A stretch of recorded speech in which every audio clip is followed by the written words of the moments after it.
We have some sad news to pass along in a guardianship case so many of you have followed closely this last year. You'll recall the case of Barb and Bob, the Macomb County couple who had been put under guardianship. Sadly, Bob Mitchell passed away this week. Their guardianship nightmare sparked a social media firestorm and caught the attention of Michigan's Supreme Court and Attorney General. The 7 investigators first showed you in May how family members said a professional guardian had prevented them from seeing Bob Mitchell and Barbara Delbridge. I just want my parents back. Marcy Mitchell had tried to get guardianship of her dad and stepmom, but instead a judge appointed Caring Hearts Michigan Incorporated as guardian and conservator.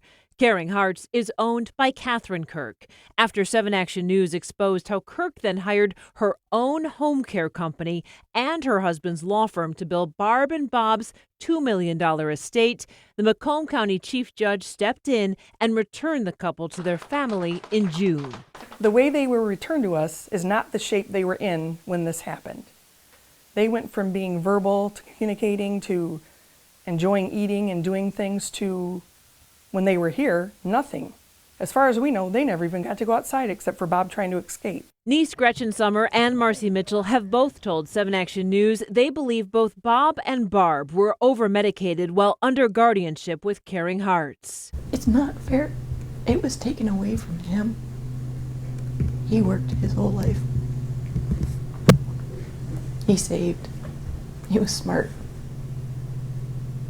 And then a 2-month span makes a person a completely different person that's not functional. In November, Barb suffered a stroke and died. And then on Christmas Eve, family members say Bob passed away as well.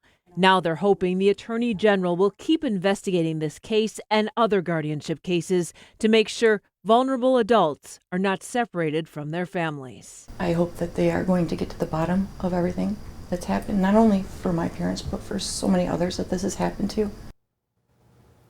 Lawyers for Caring Hearts Michigan have claimed family members were not properly caring for Bob and Barb, and they've asked a judge to approve more than $376,000 in legal and guardianship fees on this case. The family is fighting that. They will be back in court January 10th.